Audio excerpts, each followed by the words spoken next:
Hello, YouTube. Let's do this.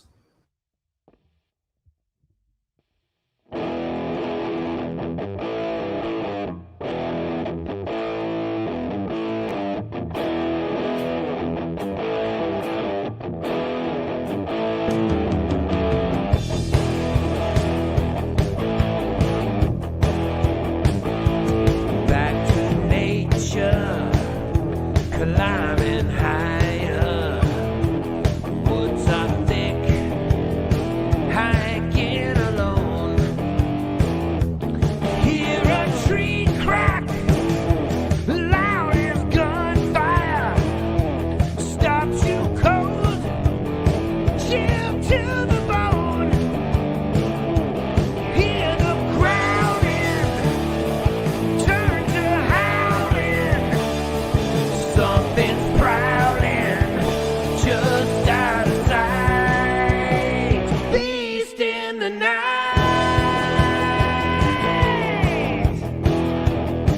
Beast in the night.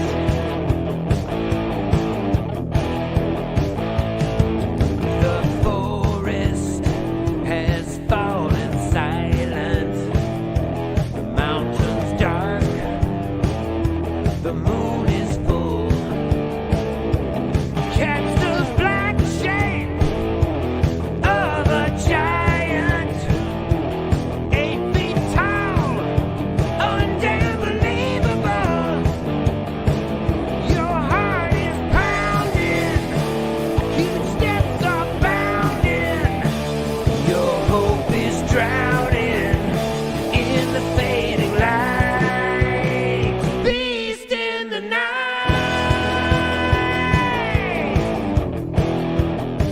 Beast in the night. Oh, hell yeah.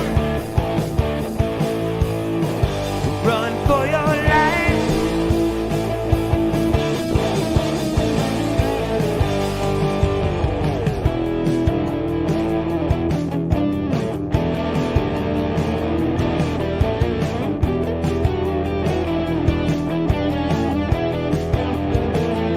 Step it up.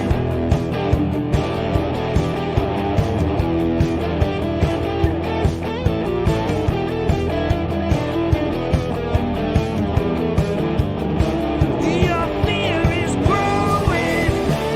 Red eyes are glowing. You might die knowing those folk were right. Beast in the night.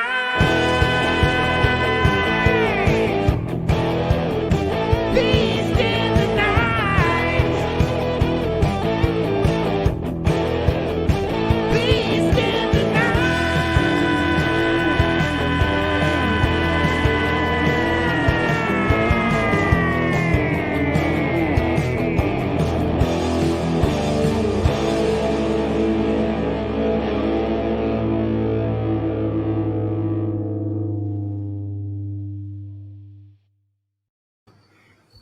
And hey, everybody, welcome to Scotch Talk.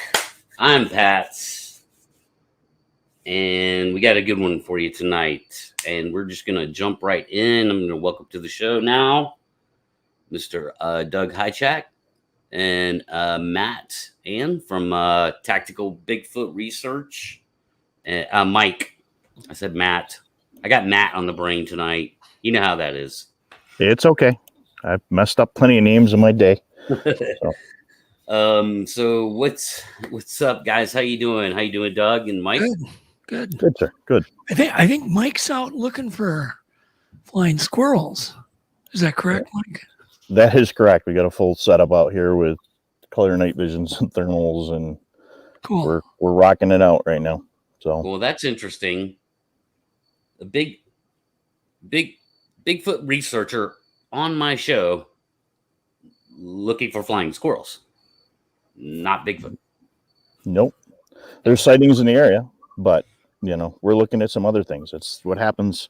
I'm pretty lucky to have a great research partner that's very scientific on stuff, and we're out rocking it out a little bit. So Unfortunately, All the right. location we picked, a couple of kids started to show up in the neighborhood. So, but yeah, we're out here.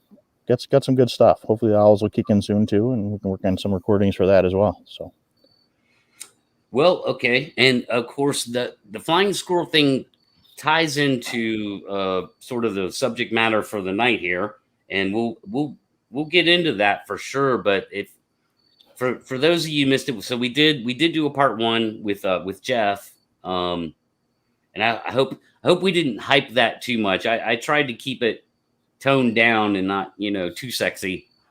But we got some interesting stuff going on with what we think is Bigfoot hair, and so I don't know. You guys just kind of like walk us into that and maybe refresh the audience a little bit.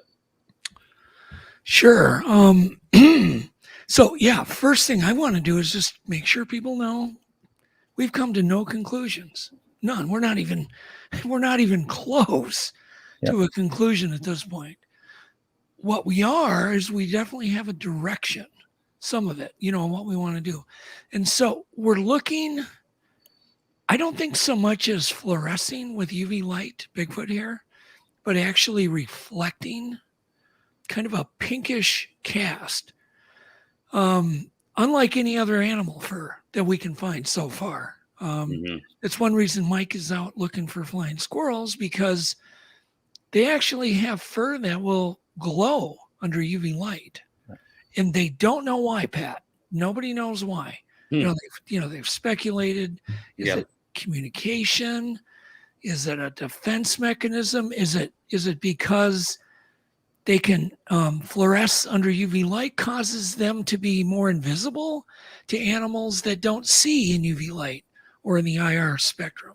So that's kind of where we're at. And Mike and I don't think we expected everything to kind of go kaboom. Yeah, I was still in building the collection database sheet. I mean, we're going to test. Sorry, guys, let me take the glasses off so there's so much reflection on there. We're testing multiple different samples of other species of animal. And I mean, so getting together, making sure we have the controls, what cameras we're using, what UV light we're using. There's multiple different wavelengths. So it's more of a theory at this point. I mean, and more of my, hey, let's try this. We're not saying it's rocking right on yet, and it kind of blew up and went running, and we're still crossing our T's and dotting our I's to put everything together. But I went to Doug with the idea because I had heard him on another show mentioning he looked with UV. I've been messing with it for a while, doing other stuff, looking for writings and buildings or footprints or just to change in the environment. So I'm like, hey, who else has got the camera experience and has access to, more samples than myself? Yeah. So and you got to realize, Mike, you should probably explain your law enforcement background. That certainly gave you, a better understanding of UV light than most people. Yeah. I mean, I come back from a law enforcement background. In school, I studied forensic archaeology as well as the criminal justice stuff. So looking at light, and I'm always looking into new tech. So in building, thermal cameras and safety systems for my guys and early warning systems. So I'm constantly playing with that stuff. I mean, I have a UV light with me all the time. I mean, if any of you guys caught Matt Larson's Central Florida Bigfoot working together, I mean, we're in the middle of the day and I'm pulling UV light out to check stuff out. I mean, you're going to find other stuff with UV light. So, like I said, that was it's always there. It's always with me. I'm messing around trying to film my show. We're outside. So, does an IR light, change things up where you're going to get a different spot? This one's not on right now. Got the night vision here with me with an IR, and you're going to see different light is going to do different things to you underneath the camera. So, like I said, it's a concept that we really wanted to reach out. And like I said, you're going to talk cameras. Who are you going to talk to? You're going to talk to Doug. And I had Doug on my show, and that kind of helps, put that around a little bit where we're going. So the other thing I want to get clear, it was Mike's idea, because I had checked hair with UV light, but I didn't see anything remarkable. And Mike actually he had to ask me twice because I forgot about it the first time. He was like, well, did you shine UV light and then look at it through a camera? And that was the magic. It was the camera that, I think it's been explained to me because I really don't know that much about cameras and all the weird filters, but it was the low light capabilities that was probably picking up the IR, basically the IR spectrum that was being projected into the hair from the UV light, and that was the IR that was showing up. And so it was Mike's last little step that really broke this open. And again, we're trying to put as much, we need samples to really take a look. Can we say what it is? And I'm not going to say, like I've always said it, not everything in the woods is Bigfoot, but do we have another species of another animal, a hybridization or something, or just something we haven't seen before that's popping that way? So having the ability to have multiple samples and play with things is a big part of this. Yeah. So, it's still in the experimental stage. So like I said, I've got a whole procedure. Doug and myself and my partner, who's a zoologist and is the guy behind, some of my, what am I thinking about? He's my my bouncing board, bounce an ID off, it sticks. If he tells me go, look at it again, that's a big thing. But because of who he works for and everything like that, he has to stay behind the scenes right now. So yeah, looking at some of this stuff and using that light. And again, that came out of trying multiple different kinds of light to film my show. And I noticed when you use a UV light or an IR light with a regular cell phone camera, you'll see some reflection off your face. So I was like, let's try this, because the platypus, the wombat, the flying squirrel, all fluoresce under UV light without. So that's why I asked Doug to say, try it, and then try it with the camera, because you have a different filter out there. So yeah, again, it's having a data collection for us to really take a look at what we've got. So, the folks that really want to try it and think that they've got Bigfoot hair, man, we're ready for folks to say, we're going to give you the formula in the next couple of days to say, please try it, because until we test the theory, it's a shot in the dark. So, but Doug, if you want to take over there for a second, I was just going to. We tested all the stuff. Yeah. Once again, if people do it wrong, it won't work. They need to have the procedure. So it's a number of things. You can't just aim a UV light and then look at it through your camera and expecting to do the same thing. There has to be a certain distance. There's a whole bunch of things you need to do to qualify the hair that you're looking at first, which most people can do with whatever they have at home, magnifying glass or a jeweler's loop. So I think what we should do is just, probably talk about Bigfoot hair in general, because it looks very human, but it has a couple of morphology differences. It has a tapered end. It seems to be a little more flexible than even human hair. It's almost like a baby's hair, but wavy. And I'm not necessarily talking about every hair on their body, but I'm talking about the ones we generally find, which are probably the lower arm, in the areas where the hair is longer and more likely to be snagged and found. Short hairs are harder to find. Yeah. Long hairs are much easier to find. So in my case, we've been finding them on power line poles, wood poles, and about 7-8 feet up, sometimes only 6 feet. But something is rubbing its back and leaving these very distinct hairs. They're not bear. They're not lynx. They're not mountain lion. They're certainly not from a rodent. I very doubt they're from a human that's crawling up these poles every week and leaving a bunch of hair. You know what I mean? Yeah. So you have And, to infer certain yeah. things. And they're obviously, or they've never been cut. No, right. Yeah. That's why the tapered end. Yeah. Never been cut. Mhm. So if you cut a hair, you're going to see that blunt end forever. That's Mhm. never going away. And these Right. hairs come to a very fine taper. So they've been, they're naturally worn, or they're just, it's the original hair that came out of the follicle, and it just grew, and it's very different than, your hair or my hair. And so those are some of the things. And then there's scaling that can be done to make sure it's human scaling. So when you have all of those things, then it's at least worthy of doing the test. And I'm not sure how we're going to disseminate. Mike, do you have an idea of where they're going to be able to find the paperwork to do this correctly yet?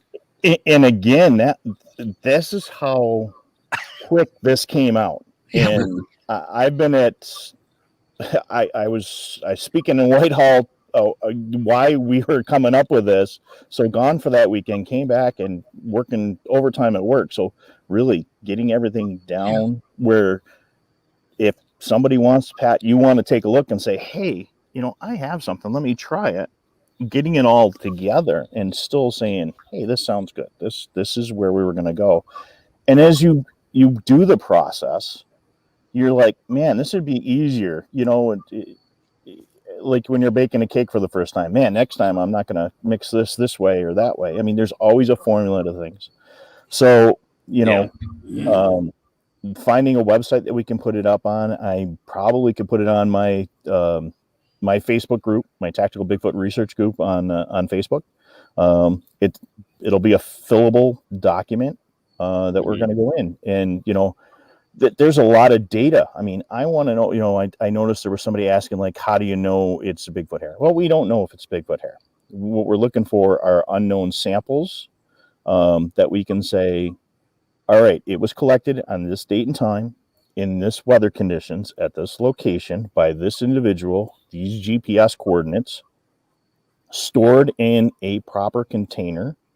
Because if you start putting them in plastics or other materials, and I know some of this technical stuff is going to bore some of the folks, but if it's not stored properly, it will degrade the hair.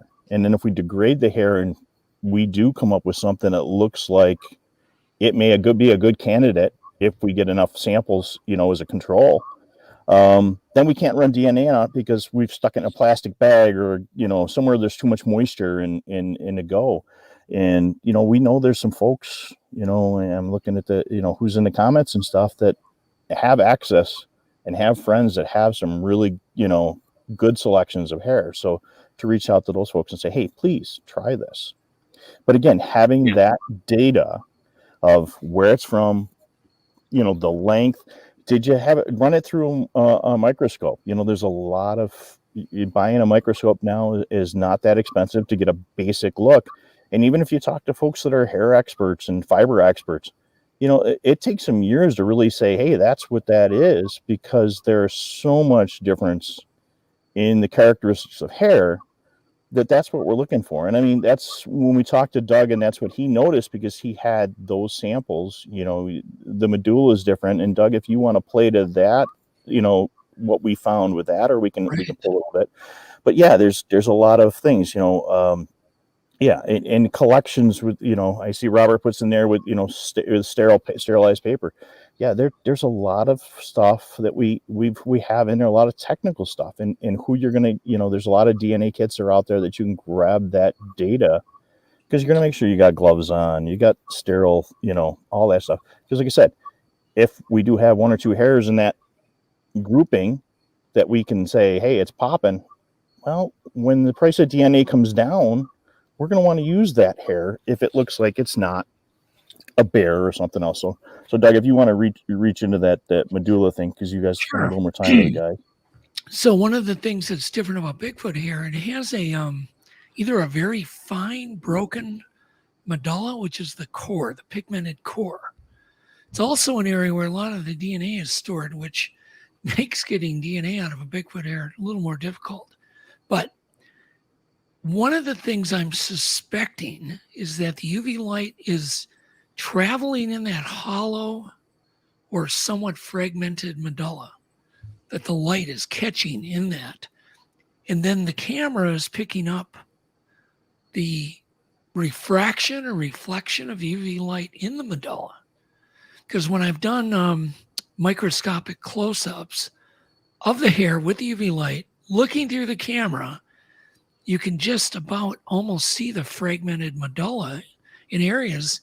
Plus, the light, so it'll be pink, but it'll be broken up. That makes sense. Sure. I don't know if you can do a share screen on. Yeah, I think you can on StreamYard.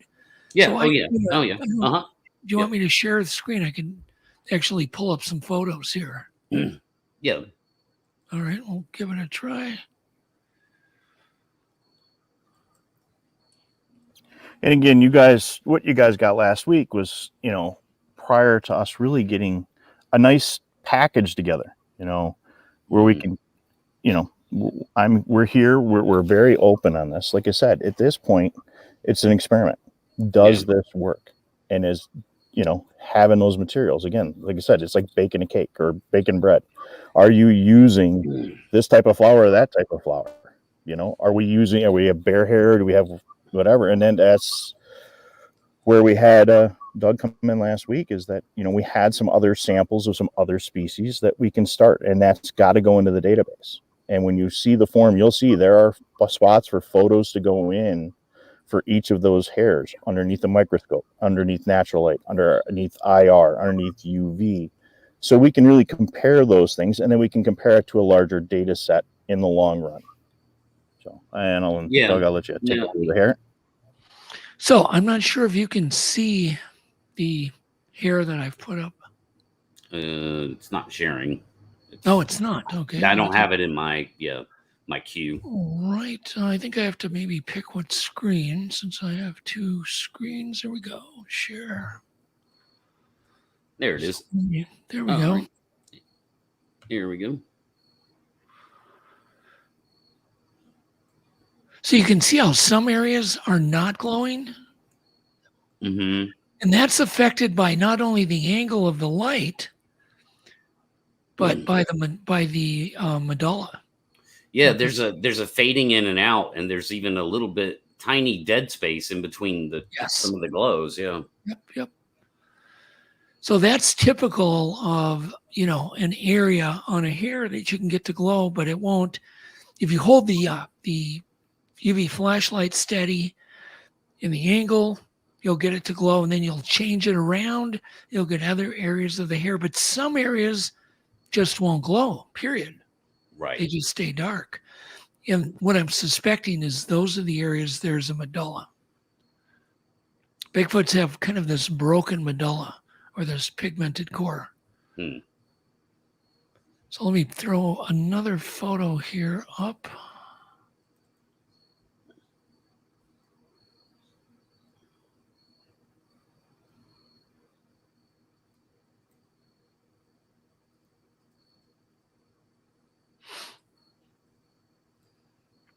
So once again, you can see also, I'm going to try to get this opened up. There we go.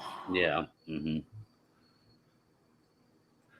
So if you see my mouse here, there's an area where the hair is bent, and you'll notice the light stops traveling through the hair, right where it's bent. And that would indicate not fluorescence, but actually a refractive, kind of a fiber optic situation. Yeah. Or if you take a fiber optic tube, which that light will travel forever, but if you bend it, the light goes out, stops traveling. So it's very similar. I see Jimlo's got a comment in there about possum hair. That's also supposed to be a straight out fluoresce with the light. So the key to this is using the filters in the camera. That's the big thing, and running it in more of a video mode than a still mode. Yep. But having some of the other stuff. So. Right. And so we believe, and I think Mike's research partner, who seems to know quite a bit about light spectrum, he believes that the camera is allowing the hair is absorbing UV, but UV and IR are similar. I mean, when I say similar, all these light frequencies, whether they're visible or not, are still there. And it's just a matter of what can we see. And so it's probably the tail end of the IR spectrum that the camera is seeing, showing up as pink. And that gives us a great tool to maybe either, one, find hair in the forest, or two, just distinguish Bigfoot hair from other animal hair. If that's all it does, it's kind of a big deal because it'll help people collect more. They'll be able to go in the forest and actually maybe even use a UV light and a camera system where they can really get down on their knees and find, all of a sudden, boop, they'll get a glint of pink, bam, get their tweezers out, grab it, put it in an envelope. So, Robert's, got a point. Yes, the medulla could be broken and it could be different. And that's why I'm asking folks, if we can find a quality or a quantity of hair that we can sample and then run it underneath microscopes and compare it to see, is that a known species? Because like I said, this may not be Bigfoot. This could be a hybridization of something else. It could be a genetic abnormal. Sorry, went into work way too early this morning. But just the general genetic makeup could be different. It could be something different that could really play to this. So that's why we're taking to get as many known samples that we can look at underneath the microscope, put it in underneath the microscope with the unknown, and we're going to put, and then once we have a collection of unknowns, thank you, Kevin. Yeah, it just doesn't want to come out. Anybody that watches my show knows I can't talk. But having a data set to go by that we can compare. If a guy in Florida's got a set of hair and a guy in, the PNW's got a set of hair and somebody from Texas, and they're popping this way, hey, then we can stick them underneath the microscope. We can take some photos. We can compare diameter, length, in other items related to that hair and say, okay, is this what this is? I mean, there's so many. And, we're still waiting to get some polar bear hair to take a look at that, because that's going to be different than how a bear hair. So each animal's got things a little bit different. I mean, when I first tried some of this, I grabbed some hair from my Doberman and some fur from my German Shepherd. And, again, they even look a little different underneath, but more, they're not popping the way this Doug samples are. I guess that's a big thing to say. So again, we have a set, What about human hair? Like, how much testing has been done with different types of human hair so far? Yeah, no luck on my end, but I haven't had time, to go and start gathering human hair yet. But it will. But even if human hair glows or pops, doesn't matter to me, because there's still a number of differences with a Bigfoot hair. You're unlikely to find human hair in the forest. The biggest problem I get over and over again is people sending me deer hair and bear hair, rock hair. Yeah. I've never once been sent human hair. Because if it looks human and I see the human scaling, then right away I'm looking for the tapered end and the medulla. Well, then that checks out. So if we do find some humans that have hair that pops, or every human pops, which I don't think it does, I don't think it'll affect, I don't think it'll affect the importance of this at all. In fact, in some ways, it's more interesting because,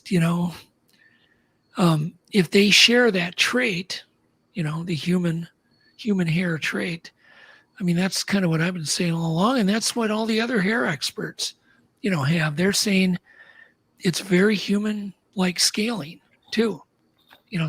Yeah. The scales are pretty much the same as human. Well, they do walk on 2 feet. Yeah, exactly. They've got to be some form of a human. When Doug came through with what he pulled on his end, I immediately ran into the other room. Like I said, grabbed the dog, started checking the dog. My poor wife was trying to cook dinner, and I just started filming her hair, but I didn't have any luck with anything. You get some, more with the eye, more of the purple reflection you're going to get with the UV lights. I got one of I'm like, Yeah, do you have one on you? Usually have about 3 or 4 of them with me. So, Oh, wow. it's going to give you some sort of reflection. And then, again, where's the IR? It's on here. So, there's no. So, this one's on, somebody made comment about, different UV lights are going to give you some different, and that's another part of things is where we're actually purchasing other lights. So, this particular one is one I use every day, pretty much for work and everything like that. It's got a nice setup. It's similar to the ones you would find for, checking your money for counterfeit money and stuff. And this one here is a little different. And again, you're going to see there's a little difference with each light. This is one of the ones at good old Harbor Freight for, under $10. But this is one that generally you would use for UV casting, using casting materials. I do some stuff with UV resins. So UV resins harden with the UV. That's what they use for some of the dental stuff. Again, the other thing is you don't want to shine these things in your eyes because we're using it to sterilize stuff with. So playing with them, there's making sure there's some safety constraints to use them as well. Yeah, so torches, yeah. It's funny you mentioned that, Mike, because I was doing a lot of testing on a glass table where I was getting in reflection, and I injured my right eye. I see what you said. Yep. And then I finished. The only one I've ever had or used is the the back in the day, the black lights. Yep. They were like even that light frequency is even different. So Ludaski's got a comment in here, near infrared capabilities of the device for low light conditions. So he has made multiple comments in different spots, and he and I have had a lot of conversations, let's just say, over the time. So yeah, that's part of the research. So that's interesting. So I actually didn't realize how diverse that part of the spectrum can get. But those are good points. Oops. So if you look, this is this is UV, and this is IR. So you see how the IR is lighting me up? Mm-hmm. So actually, if I turn my extra light off here, right now, all I'm using is what's there. So I'm spotting with an IR light, non-visible, unless you're looking directly into the IR. This is ones we're using for the night vision, but with a camera, it's going to pick it up. Where this is going to be a visual straight out that you can see, I can't see when I'm playing around with it here, but as you switch, each of them has a different frequency, and that's where we're looking at. So that's how I got into things. And you can throw it even a totally different. So you can't see that IR light? You can, depending on the IR, it's lighting up your face. Yeah. Lighting up my face. But literally, this is what it looks like without the camera. You may get a little red glow in the back. A little red glow in the back. Ready? It's off. Oh, okay. So it's on. Yeah. Okay. It's good. Yeah. It's how it is. So that's crazy. Okay, because it's because of the camera. It's because of the camera. Yeah. Again, okay. So that's why we're doing it. So yeah. I started out with this. I also switched over. So this I use multicolor lights. So blue light, it's going to give you a longer distance. It's going to show you different things on the ground. Sometimes it'll show blood better. Again, you get a good blood tracking light. And I've got one torn apart in the car. For some reason, it won't turn off. And sorry, these campers down the road here decided to get a little noisier. But even you go red, you're going to get a different phase. You go to green, you're going to get a different phase. So everything in that spectrum is going to be, rocking it out a little different. compared to going good old fashioned white. And again, you watch the camera, how it goes. And Kevin, yeah, we actually running a Psionics right now, and it's amazing what color. And even that camera, if you guys are not familiar with the Psionics, that's a color night vision camera. I mean, night vision. Yeah. Yep. And we're rocking one right now. We're looking for the thing. So yeah, man, it's a big thing. So what's Kenny got here?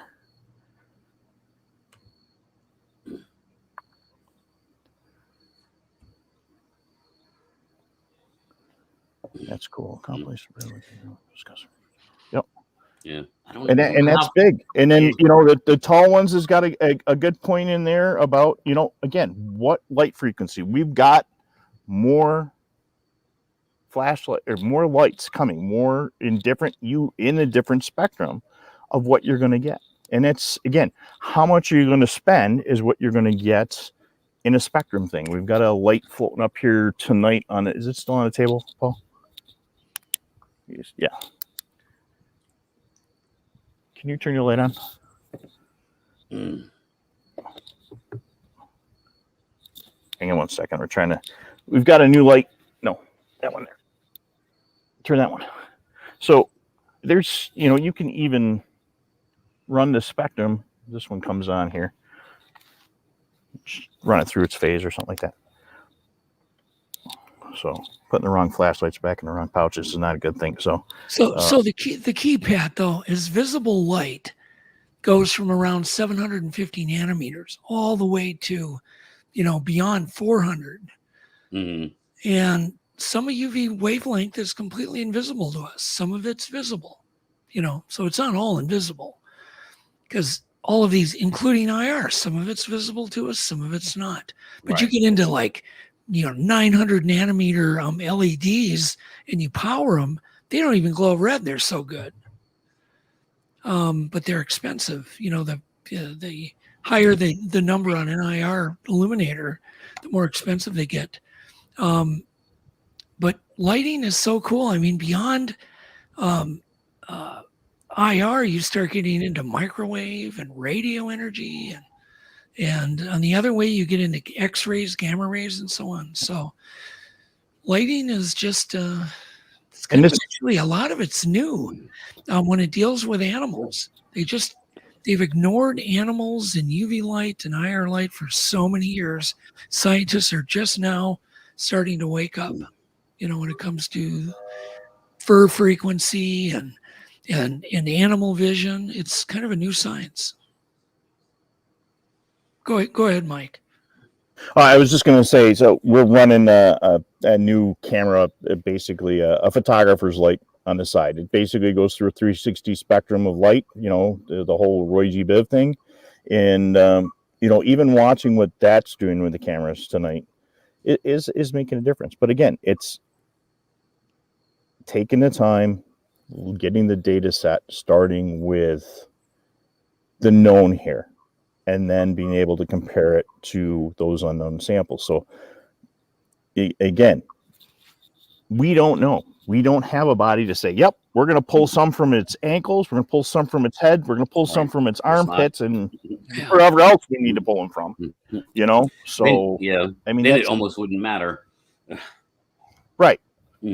But in the meantime, if this works and we have enough data collected, again, it's still a theory that, it could help. So when, Doug gets ready to do one of his big projects, or somebody else gets ready to do a DNA project, and everybody's like, here's about it, and they start sending every piece of hair that they can find and every piece of carpet or other fabrics to try to, dump the theory, it's going to be there. It will give a preliminary test. It's not going to be the be all end all.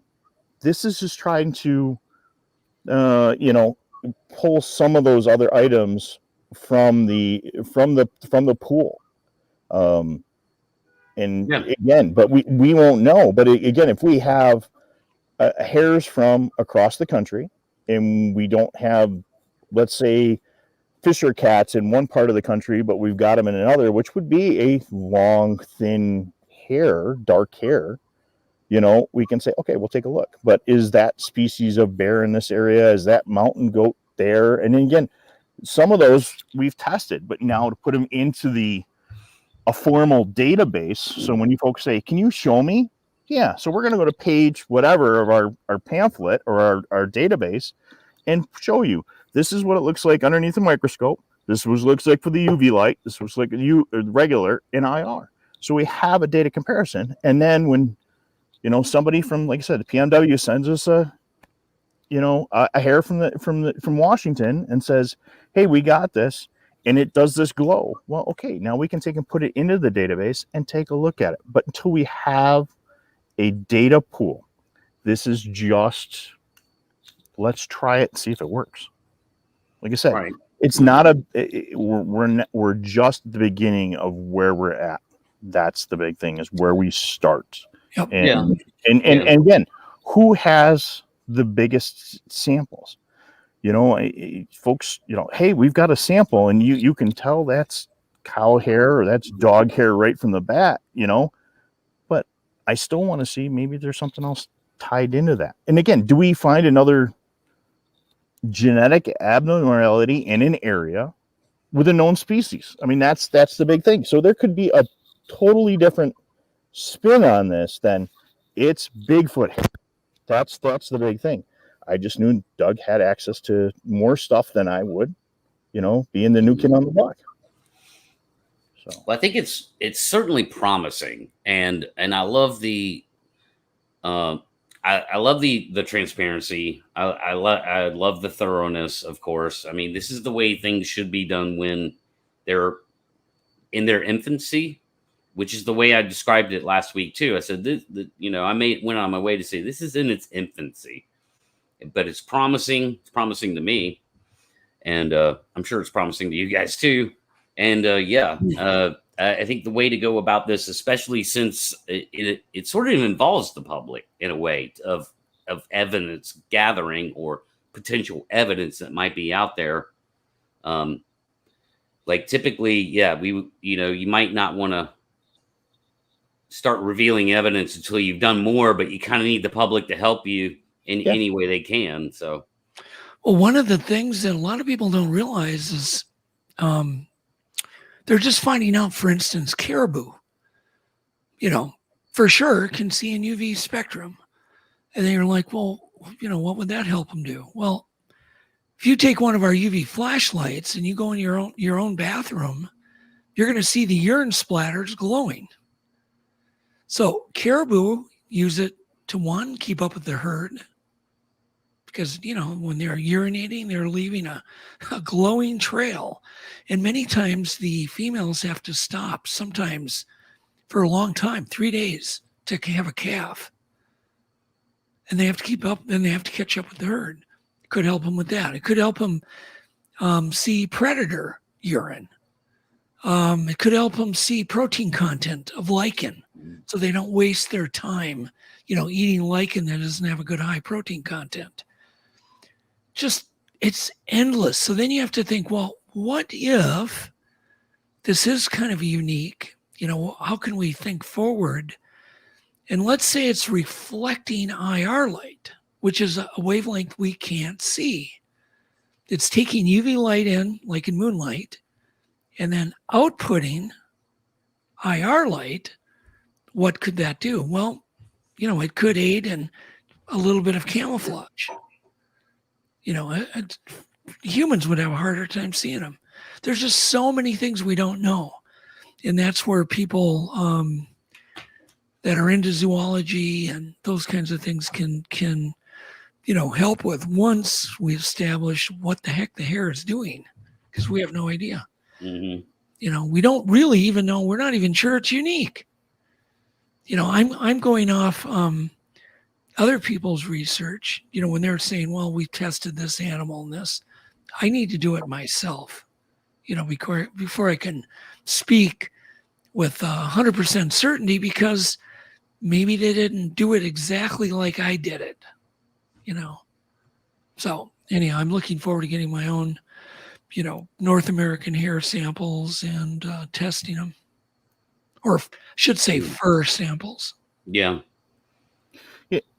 I see Robert's comment in there, is anyone submitted to the university for identification? And I think, Doug, you're going to have to correct me on this, but doesn't Dr. Meldrum have a collection of hair Sure. as well? I Absolutely. know years ago I had a sample that I didn't know what it was, I turned it into a university biologist and said, hey, do me a favor and look at what I got here. That's hair is not my specialty. There are fiber specialists at different places, so that's why we're rocking it out a little bit and taking a look. Right. And again, it's not the conversion. We're still trying to figure out what it is. What does it do? And Robert, if you want to take a look at the wombat, the platypus, the opossum, the flying squirrel, take a look. And yes, Robert, I am working with somebody in the background right now, and a couple other folks that they can't, because of their positions, can't come out. Because again, this is still in its infancy. So finding those folks to say, hey, this is what I'm doing, they're running the other way, until you can get somebody to say, hey, this is what we're doing, and maybe we might find something different, in this spectrum. But again, without having your help or somebody else's help that might have a sample, and is your sample been tested and positive, or does it have some of those characteristics? Then we want to turn around and try this technique with the sample, because like I said, it could just be a crazy idea that I said, hey, let's try it, and something happened. Or we may be on something that could help us all in the long run. Or like I said, we might find it's another species of animal that we just don't know about. So I'm here to take, and if I went to school for criminal justice and archaeology, my specialty was like stone hand tools. On my side, I build knives, and I got tied into this with Steve Calls. So I'd rather debunk this thing than say this is the end all be all. I mean, that's the big thing, is making sure that we have something. We have a data set. I'm reading the flying squirrel study right now. Good. And that's why I'm sitting in the middle of the woods, soaked with thermal cameras and night vision and everything else. I mean, we're looking for flying squirrels. Mm-hmm. I got my buddy on here, but we've got the cameras up right now looking for, I might got lag there. I'm not caught up yet, but we're there. We're running cameras tonight. Did something happen? No. I did something wrong. Okay. So the just to make sure about this, the thing with the flying squirrels that's a scientifically documented, published. Yes. Science. Correct. Yeah. Mm-hmm. And that's why we're building. Let me pull it up. I showed Pat earlier. I'm not totally ready to throw it, because when I saved it, I moved some of the table around, so some of the spelling got messed up. But let me pull that doc back up. I would like to recommend there's a show on YouTube called Life in a Different Light that I do recommend everybody look at. Life in a Different Light. It'll give people a good background on UV. Okay. Yeah, that's interesting. All right. I'm trying to. So, I'm going to share. This is going to teach me to bring an extra monitor out in the woods with me, I guess. What are you looking for? Maybe I can. He's got the document there. So. Oh, okay. And yeah, you might have to walk us through it a little bit, but yeah, man, go ahead. Tell us about this document. So the document is our reference sheet. We're going to be putting in the sample numbers. Is it, again, I got to go back and change the spelling now. I ran it late. So, is it a known species? An unknown species? If it's a known species, we're going to be putting that species in there. Well, now I know where that S went. To turn around, and again, this has got to be redone because, like I said, I don't know what happened when it saved last night. The common name, the scientific name, the description, the hair color, how it was stored and and collected, the length, the thickness, the locations found, the GPS coordinates, the year it's found, the time of the year it's found, the weather, the equipment that we're going to use to turn around and document this, the model, the type, the wavelength that we're using for the camera or for the lighting, the procedures. And I gotta go pull the other one. I don't know what happened with this switch over. I did it in Microsoft and it's in Google, so that might be some of my problem here. And we've got a whole procedure, but then there's a whole spot at the bottom for the different what do you call it? Photos. Yeah. But along with that, building the procedures, putting them all together, and not like, okay, I know I'm going to do this procedure, and in my head, I know what I'm doing. But if Pat, you want to try it, or one of our other friends in the chat wants to give that a set, then it's important to turn around and have that down. Like I said, when you build something or bake something, if you're doing it a while, you kind of forget to tell. You ever done the game where explain how to make a peanut butter jelly sandwich? It's the same thing. It's making sure all those data, or not those, I've been saying data points all night long, but all those steps are there. You don't forget something. Gonna make a peanut butter jelly sandwich. Well, you need bread, whatever. Well, you got to take it out of the bag first. Or you're not going anywhere. Right. Just so people know, I'll be working with universities, numbers of them, numbers of DNA labs, numbers of other scientists. So, don't think this is all going to be kind of a, real closed off study, because we're going to be doing all sorts of things with hair. We have enough hair. We really feel we can do a baseline, on DNA now. Things have changed. Last year the technology didn't exist. This year it does. So you have to just forget about everything that's been done, because it's different. Next year the technology will be 10 times what it is this year. It's just expounding and expounding. It's exponential. It is. It's very exponential. Yep. And so people just are so bitter about DNA and Bigfoot. And it's like, you need to get rid of it, because, we finally have enough samples through sebum, through numerous hair samples from many sources, that we feel we can get a DNA baseline. And with all the databases and the AI databases now on, even people databases and ancient humans and on, I think we're going to finally get some answers.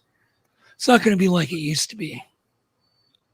Yeah, it's never been properly done. I mean, that's the thing. Well, I shouldn't say it hasn't been properly done. It was done in the way it was, but it was done with a lot less technology. And I'm thinking a lot less samples too.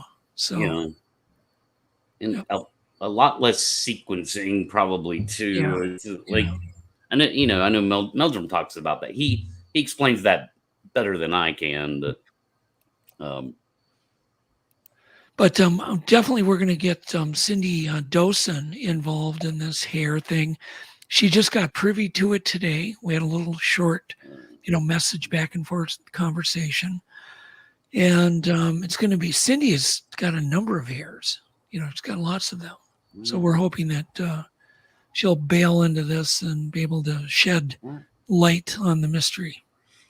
Yeah, and that's important. Fluorescence is, the high energy UV light is, material caused to emit light at a lower energy, visible light in IR. Like I said, I've had a few conversations with the gentleman, so I know he's on the ball with where he's going, because I bounced a lot of things off his head. Once again, I'm going to state I'm almost 100% at this point. It is not fluorescing. Yeah. It is reflecting, absorbing.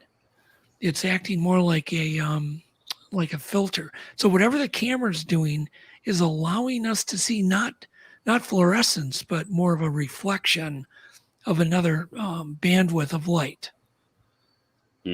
which I think is more important than fluorescing.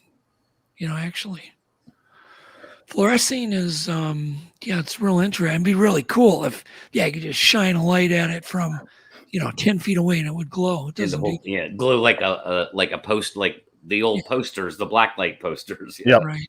Yeah. Actually, the hair that I'm looking at under UV light with the naked eye turns kind of a dark green. It's really interesting. Huh. It turns dark green, kind of a mossy green. So, yeah. Doug, do you have any of those pictures? Do you have any of those pictures available to show how it's in the green? Sure, I might. Let me look. Well, here. I know we had some stuff that we were blowing on. I know we got some new folks that have let me popped see here. in. So I'm not on this is not my normal computer. So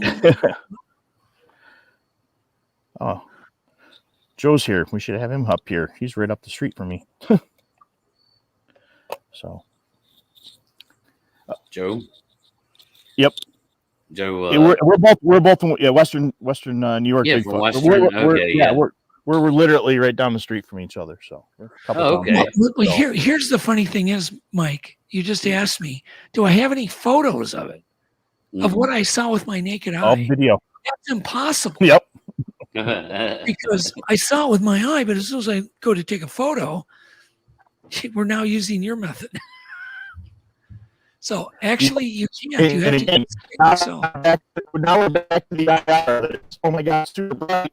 No, but it's I should get the little one of those so you can really see that. So, I mean, again, what is the camera doing? What is that filter? And again, I am not an optical specialist. I mean, that's what I'm learning. I mean, every day, that's I think that's what keeps me in this world and keeps me out here in the field is that every day I'm out here, I learn something different. And be it how I collect evidence, how I share stuff, it's a never-ending education for me. You got to learn your animal tracks, you got to learn your flowers, your animals, your birds, your whatever, because it's not always Bigfoot, and it could be something else that you're completely missing. I mean, my partner and I, one day we spent 10 minutes on the thermal watching a bear. And when it stood up and stood next to the tree, I'm like, oh my, we got it.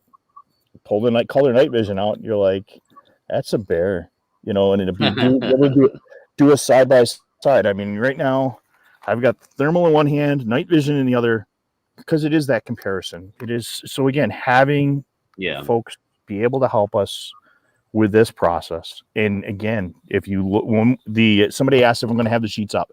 Yeah, I'm going to have the fillable sheets up.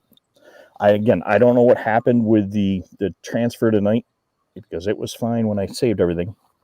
But technology is a wonderful thing where folks can actually go through and fill that data out. That data is going to be very important. Again, what light you're using, the distance you're using the light, the camera you're using, that's all going to play into how the data is collected. And again, I like it. We could have 200 people try it and five work and the rest don't, and we move on to the next thing, and hopefully man upstairs here is got the next one. Doug there. Mm-hmm. All right, your thoughts, Doug. I just think that it's gonna help. I'm pretty sure it's reflecting light. It looks unique, and I think that I've already tested another set of hairs that we believe are Bigfoot, very highly vetted hairs. They also glowed with I shouldn't say glowed, reflected this bubblegum pink look, in parts of the hair. Yeah. Because once again, I went ahead and tested. I don't think it's glowing. I think it's some kind of a different reflection that only the camera can see. So, but that opens up what people should be thinking about is, let's say it's reflecting this UV light. How would the Bigfoot utilize that? Right. Yeah, in exactly. in communication with each other, being able to see each other and, in the dark. God, we just don't know. Those are the mysteries. But it's definitely acting different. It's very cool. Yeah, I don't know. I could, like, in my head, I could start connecting some dots, like, Yeah. I could, I mean, I'm like, well, whatever's going on there, well, that's what makes it must be a part of what makes them so advantageous. Yeah. Versus us, I could start connecting those dots, or theorizing, because it's something they're doing, something going on within. There's some kind of octopus factor happening with these things, man. Good analogy. They should be in zoos, or No, have their no own, zoos. or have their own, place to be away from us, yeah, it's kind of weird, but yeah. So, but hey, octopus is a real thing, right? Yeah. Yep. Yeah, and they have a lot of very unique qualities. How many animals can change their body shape in 3D, change the color, and do it instantly? With their chromatophores and some of the things that they do is just amazing. And we may find out that this hair quality helps them camouflage during the day, camouflage at night. We don't know. Yeah, So I mean, maybe years. they're But I pretty think good at it. Yeah, it's a step forward for sure. Mm-hmm. Yep. No, I mean, I like it. It's promising, and so why? Let's tie it back into the flying squirrel thing, because why is that? Why are you looking for flying squirrels right now, Mike? Because I'm trying to get a photo or a video for myself of what they look like that close with the equipment that we're using. So what flashlights we're using, what cameras we're using, so we can, add that to the data set. We know that they're there and they're going to pop, according to the papers, with the naked eye. So let's see what it looks like underneath the camera eye. Yeah, I mean, basically, I think Mike just didn't. I'm the same way. Do it yourself. Don't trust, some internet information.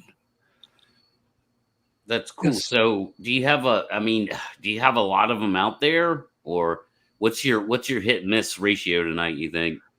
Right now, I haven't seen anything moving around, but those kids are a little noisy around us.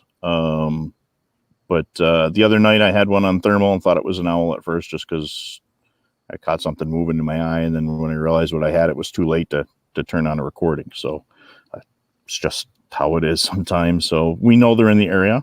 We know they're moving. Just we got up here and some folks were moving around in the area. It's Gotcha. But they're there. So it's just, you're out there. It's like fishing. You just never know what you're going to get, Are you baiting them at all? Is that even possible? No, there's some stuff in the area that we're it's close that they're kind of popping in. Because there's some table set up. So there's some scraps and stuff that are around. So Gotcha. But the interesting thing about flying squirrels, pocket gophers, and opossums, they all apparently glow, but they're all nocturnal. And so the fact that there might be some kind of tie-in between squirrels, possum, pocket gophers, and Bigfoots is interesting, although there may not be any, but yet, what is with this UV connection in nocturnal animals? It's certainly beyond coincidence. Yeah, it seems like that's when it'd be most advantageous is at night. And you're right. The nocturnal thing is a thread with all of them because they're completely different species, But what are they? Yeah, but what are they using it for? That's what we should be talking about. And brainstorming on. What in the world are these nocturnal animals using this type of stuff? Nobody's ever come to me and said, "Hey, did you know flying squirrels have UV vision?" We haven't even talked about that. Nobody has. Right.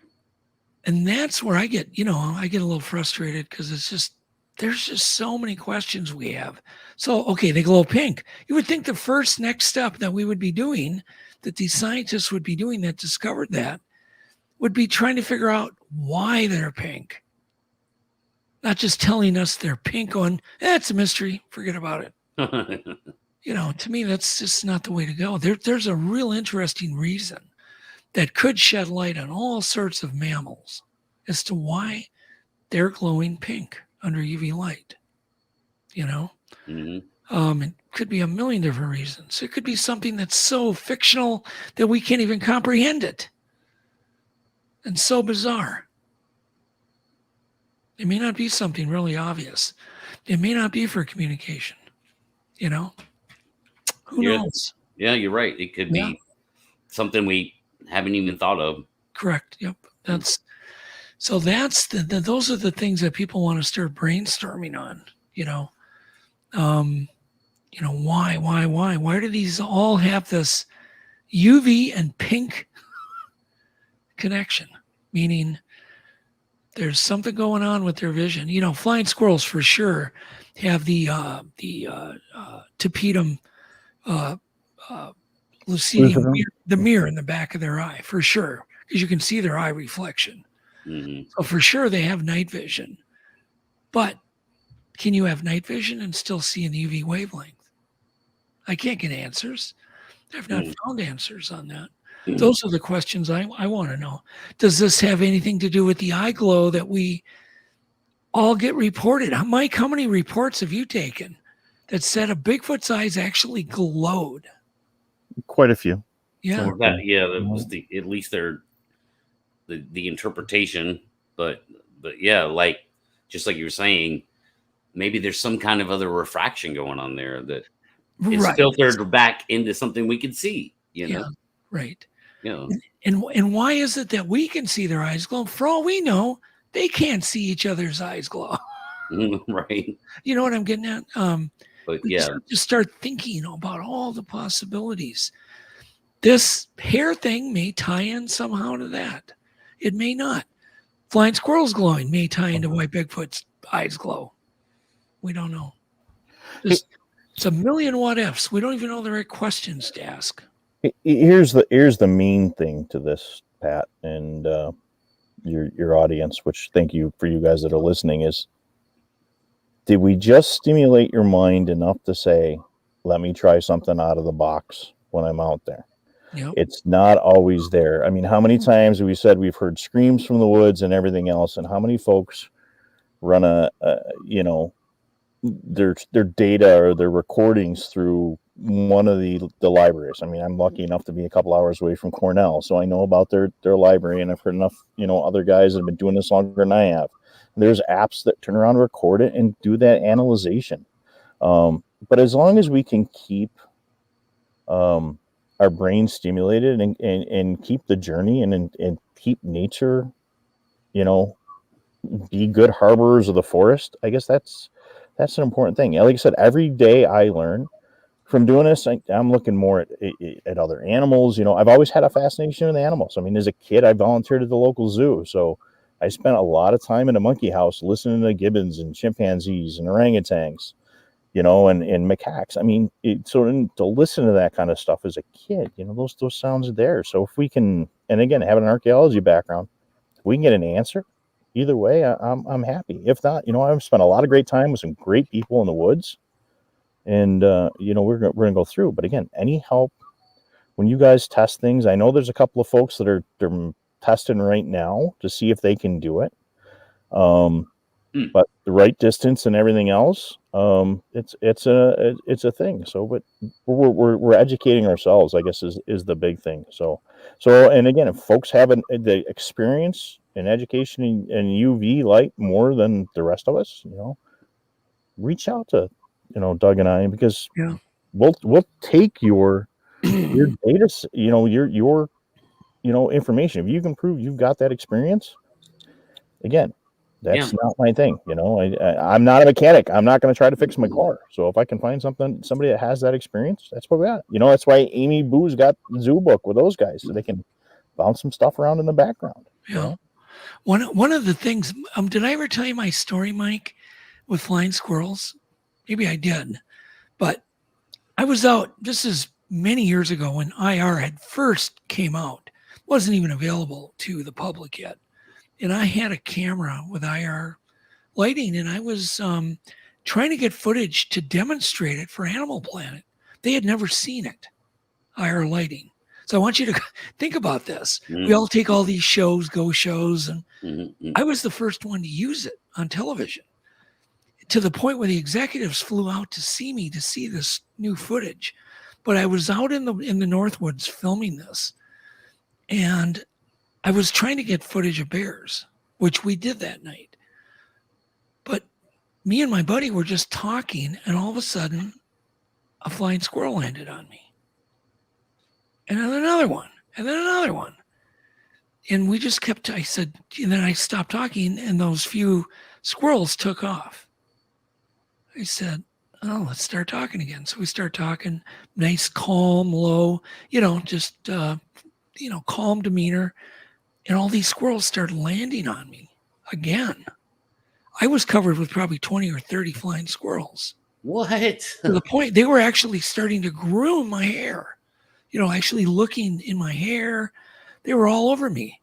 But the moment I was quiet, they all took off, just like that. So as I start talking, they all start landing on me again.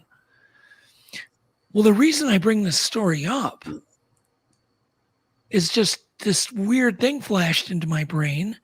And I'm like, because we all talk about Bigfoot's working with ravens and crows and stuff during the day, right? Well, they don't fly at night. What if they're working with flying squirrels?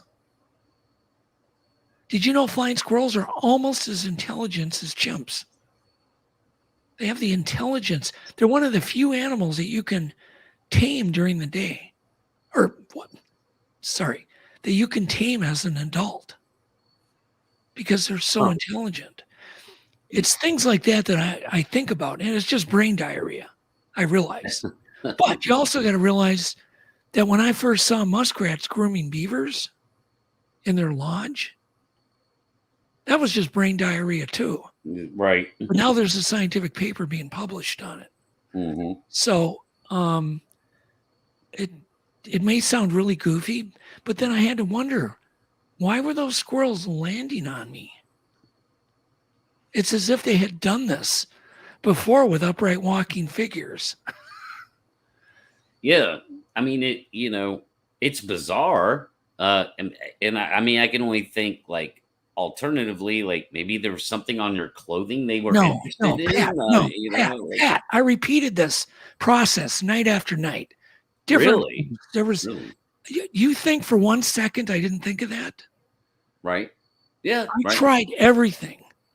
The squirrels, because of this one area, for all I know, that was only this one area. They were all conditioned to landing on people. I don't know those things, but I know it. No, it wasn't my clothing. It wasn't the color. It wasn't any of that stuff. We weeded all that stuff out. Oh. It was just my voice, just talking, and just being in the woods at the right place at the right time. And I did film all this, just so you know. I had my RR camera. I filmed this craziness. I was getting flying squirrels landing on my camera.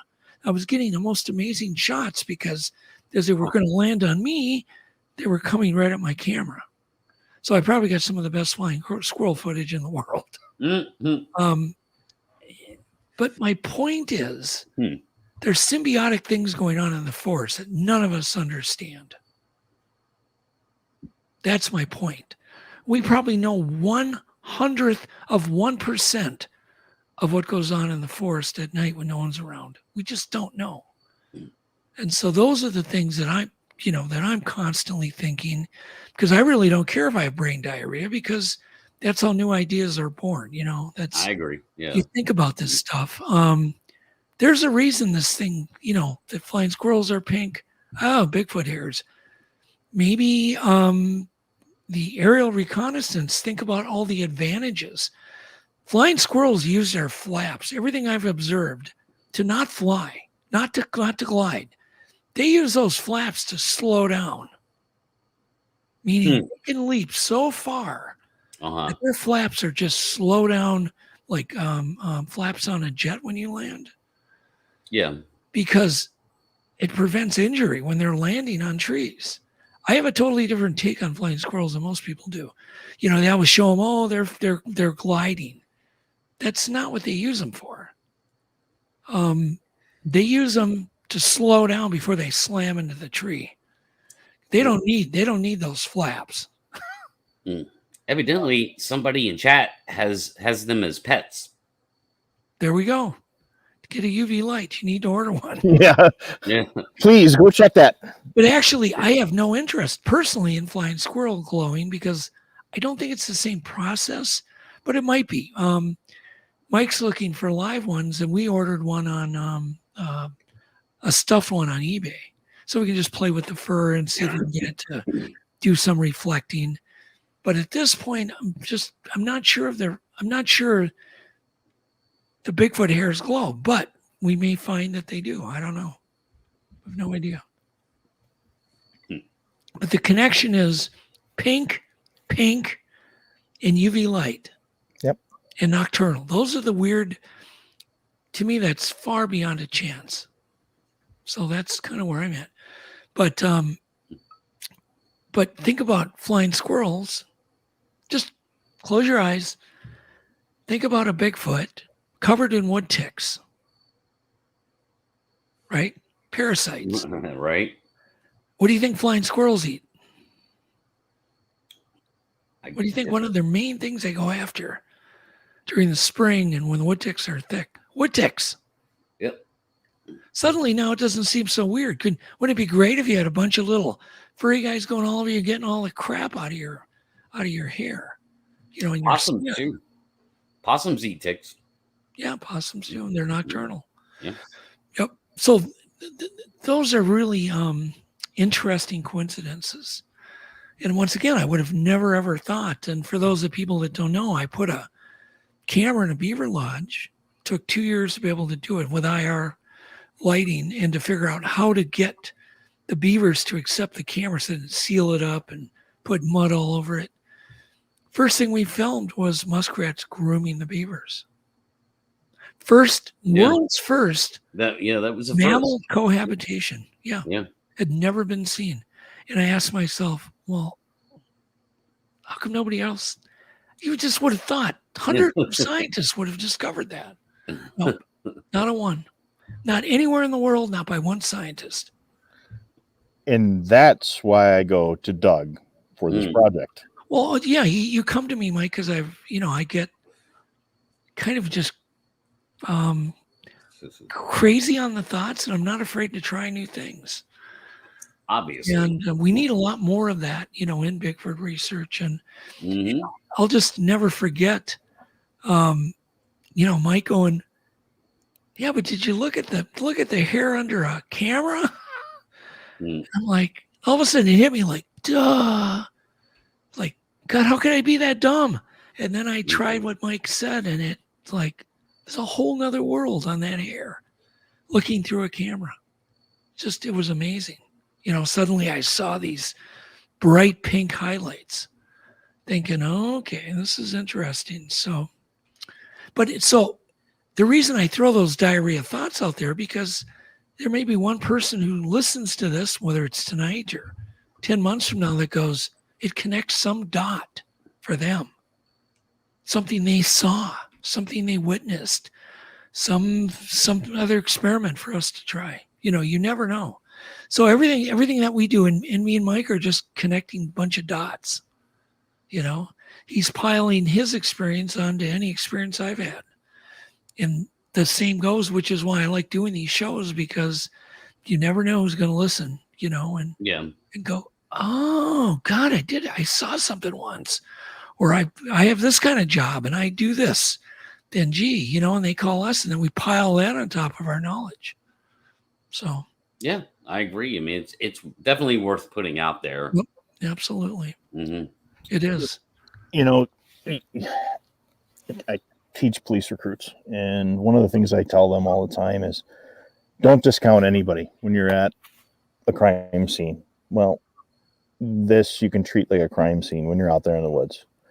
Everybody is going to look at something different.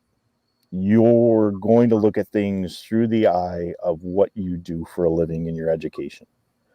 The scientist is going to look at the biodiversity in the area. Your garbage man's going to look and see where the can is and where that neighborhood did something. Your cop is going to look for the defensive position. Your military guy is going to do that. So each of us brings something to how we look and what we look for. A musician is going to listen to the sounds in the woods different. So if we can take those little bits of tidbits and just share them amongst each other and not attack each other. I mean, that's so one thing I've learned is doing this so far is that, the days I get ready to throw the towel in, there's still folks that want to help each other out. I always say it's a great way to teach kids about the woods, teach them about science, teach them about first aid is getting out there and doing this. So if this little thing, again, stimulated some folks' brains to go out, try a UV light, try the cameras on their phone and say, hey, the hair I've got does or does not do that. Did this, like I said, Doug said, we're going to get a bunch of human hair. Does bleach hair, does color hair, does hair that's done with peroxide, does that change the chemical structure? Is the way the hair stored on the way in make a difference? Did somebody take that original, I remember the first hairs that I found and I'm like, okay, I don't know what that was. But what I had on me was a plastic bag. I didn't have paper with me, but as soon as we got back to camp, it went right into paper. So how are those things, we take those things. I mean, it's how we got to go. What's Patrick got? Yeah. Yeah. Yeah. But I'm looking at a comment, and I think it's by Alex Petikoff. And he goes, moose get afflicted with thousands of ticks. I'm wondering if there has been any observation of flying squirrels eating ticks off moose. So at some point, somebody might go, oh, yeah, we see that all the time. Right. You're right. Suddenly my crazy brain diarrhea doesn't seem so crazy anymore with flying squirrels and Bigfoots. But think of the aerial reconnaissance that they could do at night. We've been filming flying squirrels like every day on our camera systems that me and Adam have out up north. And we watch these things just go ping, ping, ping, ping, ping around trees. Yeah. And they could travel so quick and so silently. So fast, man. Yeah. And maybe come back and go, oh, there's deer bedded on over here, or there's some whatever. There's some really ripe berries. But I could just see them working together, and flying squirrels do eat meat. Right? They do eat deer meat. So if you could imagine them pointing out where there's a deer bedded down, they go out there, they lead them to the bedded deer. They kill it, and then they share some of the meat with the flying squirrels. That's how those symbiotic things work. How many guys do you talk to that are out in the woods and find a deer carcass and all the hair is pulled off and the skeleton's far away. And the only reason I happen to remember about that is I was out with Matt from Central Florida. And thanks, Matt, for that comment. And we found a carcass. There's freaking pig sign all over the place, but the hair is pulled off. I found the same thing in New York. Why is that happening? I've actually thought about that maybe they're gifting the hair for nesting material for some other animal. I've seen that so many times too, where they'll pluck all the hair off a deer carcass. And we don't know if they're plucking it, but what else in the world could it be? What else is going to sit there and pluck all the fur off a deer? I have no idea. Me neither. It's weird. You'll see these big piles of hair, and I've often wondered, boy, that would make great nesting material. Then I'm thinking, oh, what mammals would use it? Squirrels? I mean, this was a long time ago before I ever even connected any flying squirrel and Bigfoot together. Squirrels, birds. Right. It's just interesting. If anybody's going to be domesticating little and big animals, including coyotes out there, it's going to be a Bigfoot. Early man. I mean, that's what we did. We domesticated wild wolves, and that's why we have, to this day, we all have dogs. Yep. So it's not really a stretch if you think about it. I mean, Doug, you hit the point though. I mean, the symbiotic relationship. I mean, even if you just look at the oceans of the world and the cleaner wrasses and the other fish and what's there to pull and clean things and that's it's there, but what are they eating? Like you said, if it's a tick, we need to turn around and get some lights on some ticks and take a look at those ticks and see if maybe their exoskeleton, like the scorpions, may add to that little makeup, so we'll have to take each of those as we come. So yeah, I wish I could read more of these thanks, comments. Alex. So all right. Well, I think it's promising. And I love the transparency and ability to be thorough. Let's see. They're just kind of talking to each other. We'll throw this up there.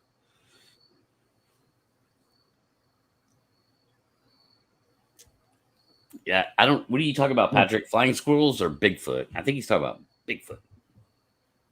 Maybe.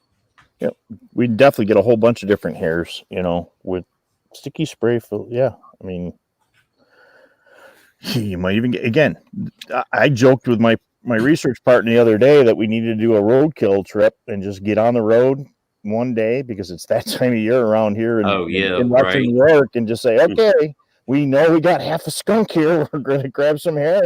Hey, there's a possum. I mean, unfortunately, I hit one the other day and I was like, man, I don't have time to get out of the car and take a hair sample, and the UV light was in the trunk. But that's just it. Unless you have a taxidermist or a great hunter in your background or somebody working at a local zoo to get that hair, that's what I said. We all got to work together on this project. So if we can all take those little tidbits, and like I said, I will work on getting that data sheet up.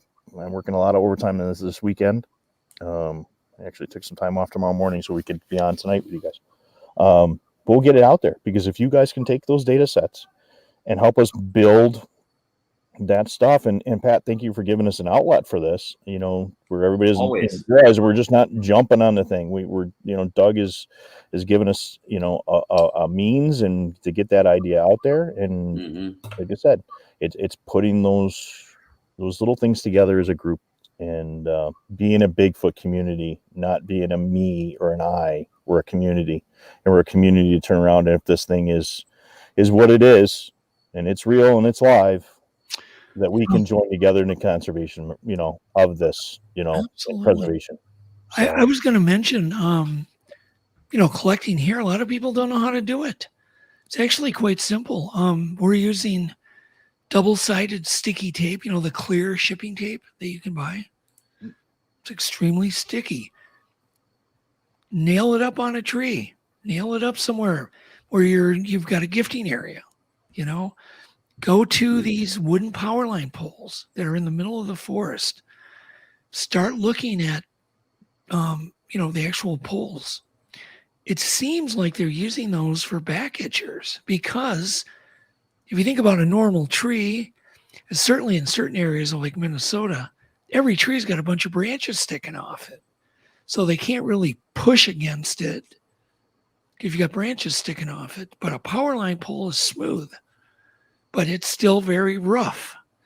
Yeah. And so we're finding hairs consistently, with Bigfoot morphology on these power line poles. That's interesting. That's... And everybody has got, those power line poles, they cut them right through the forest. Mm-hmm. So they're great travel ways. And usually, you're going to find the hair. Look where there's the closest, God, I can think, stream, creek, river, near the power line cuts. Those are the intersections that you want to go to look for hair. So think intersections of water, corridors, travel routes, and then these wooden power line poles have been amazing to collect hair off of. But if you have a gifting area, you can just use that sticky tape and put it near it. You'll be surprised. They don't seem to have any problem brushing against it. Yeah, and I can't imagine why. Just not they wouldn't even notice it. Like Well, wouldn't think much of it. we've also collected a lot of fingerprints, big, huge thumbprints and fingerprints on the sticky tape. Oh, God. So it seems like they've actually investigated it, touched it. Yeah, But they have this long hair coming off the bottom of their arms, and that seems to get snagged on everything. Doug, and there's a whole other thing is, you're doing that sebum thing. I mean, Yes. checking UV with that, I don't know if you got a chance to really take a look at that and see where that bounces into the whole spectrum of things.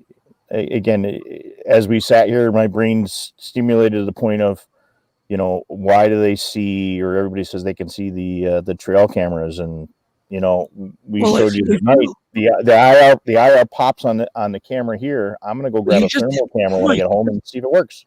You just asked about sebum and cameras. It's interesting because yes, Tobe Johnson has photographed these white fingerprints, I believe, obviously with the cameras, because as soon as you photograph them, you're doing your experiment. And they seem to be pink.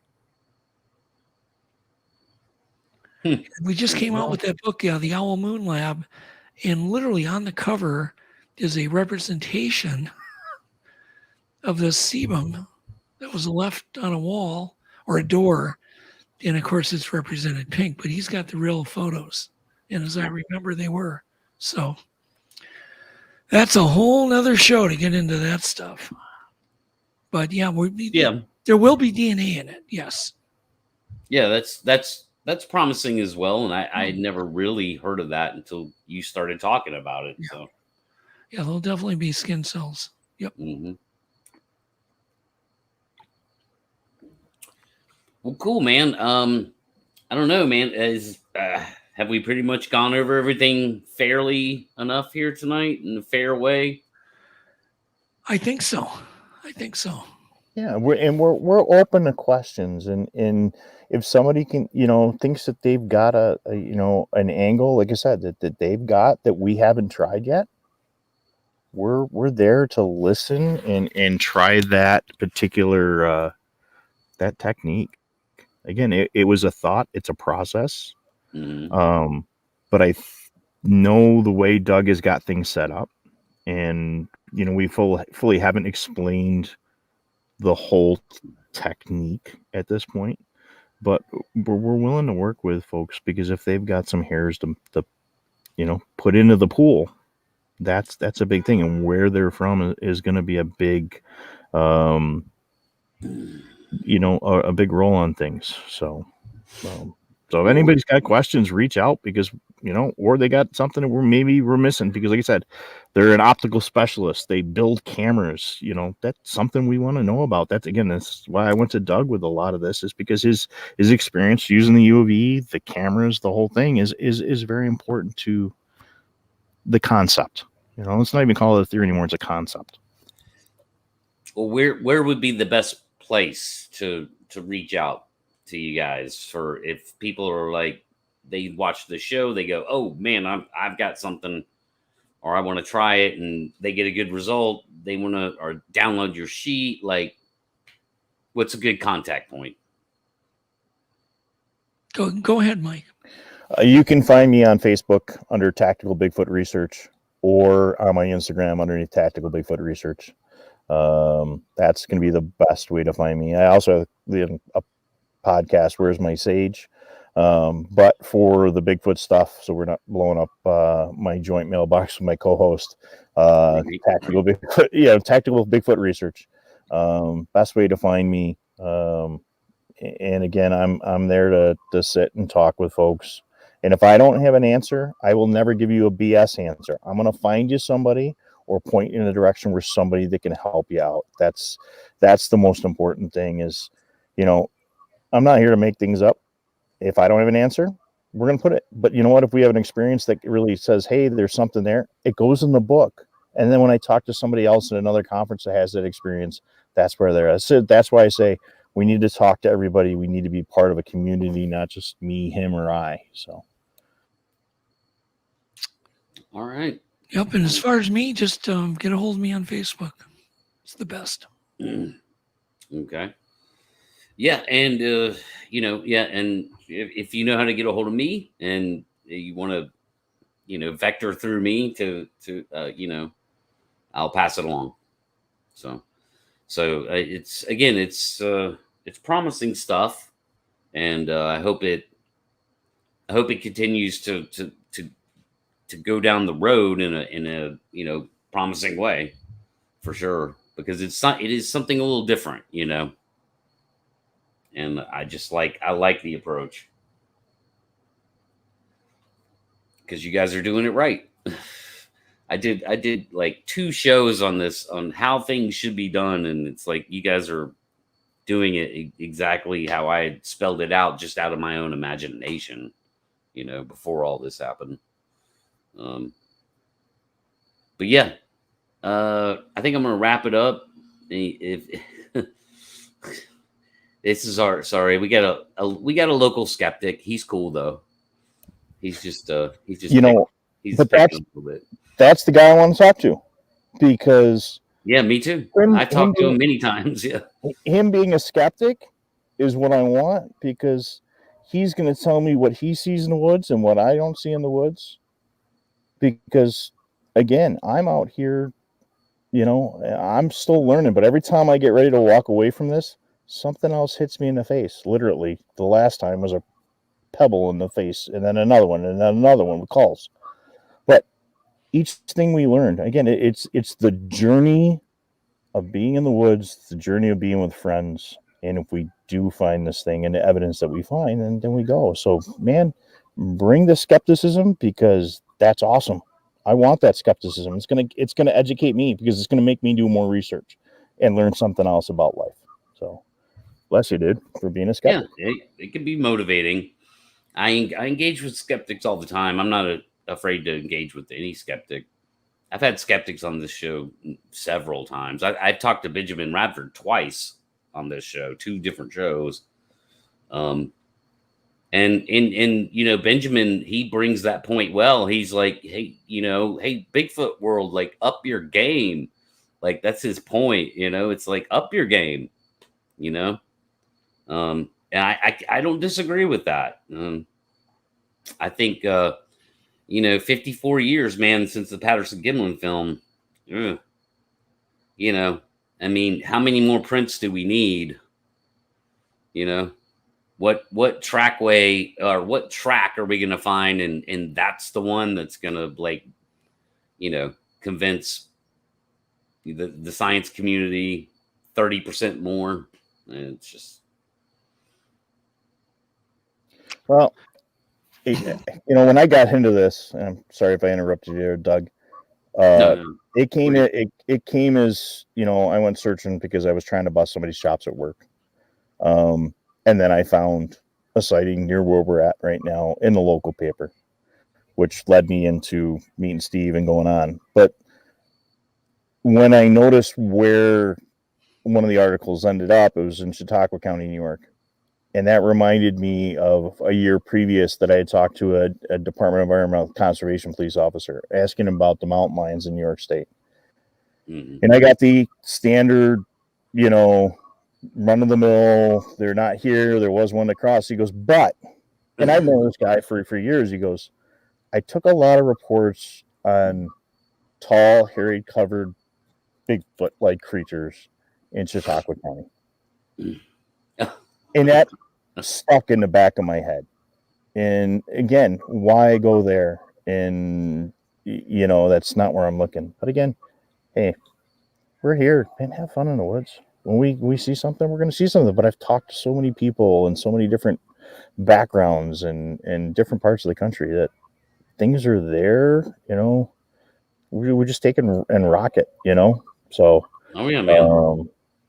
And 100%. Brian, I am not a mountain lion guy. I'm going to send you to Alex Petikoff on that one, or some of the other folks. But you know, it was something that interested me, so that's why I asked about it. Yeah. So we'll give you an update, Pat. Yep. I know Jeff Harding Yep. is still doing stuff. We're going to try to get some polar bear hair and Cool. some other things and see how that reacts to UV light in the camera and other things. So we'll probably have more info in a week. That's kind of what I'm thinking. Okay. A little bit Great. more. Yep, we're closing in. All right. So, That sounds great, man. thanks, Pat. I will definitely stay in the loop, but yeah, I guess I'll just go ahead and leave it at that, guys. Thanks for being here. Yep. Great discussion. I love how it went down, and And thanks for all your work too, Mike. You've been Well, appreciate you. it. And introducing me to your very brilliant research partner, because he is brilliant. Yes, he is, and Yeah. he's doing a lot. He's doing a lot of work right now. Yep. I think you almost put the shot collar on me to make sure I didn't say something stupid. So. But thank you, Pat, and thank you, Doug. Yeah. And Thanks. to your audience, Pat, thank you, and you guys have definitely, got me thinking about some other stuff. And to the usual gang that I've been into the woods with, like Alex and Matt, Yeah. again, I learn every time I go out in the woods with folks. So we take each of it every day. This is not where I thought I was going to be 5 years ago. I didn't believe in the subject at all, and now I'm out in the woods a lot. So thank you all. Yeah, man. There you go, man. And yeah, with that, guys, I'm gonna go ahead and wrap it up tonight. I'm just gonna do a hard ending. And thanks everybody for watching. And we'll keep up with this. And I'll see you guys Tuesday.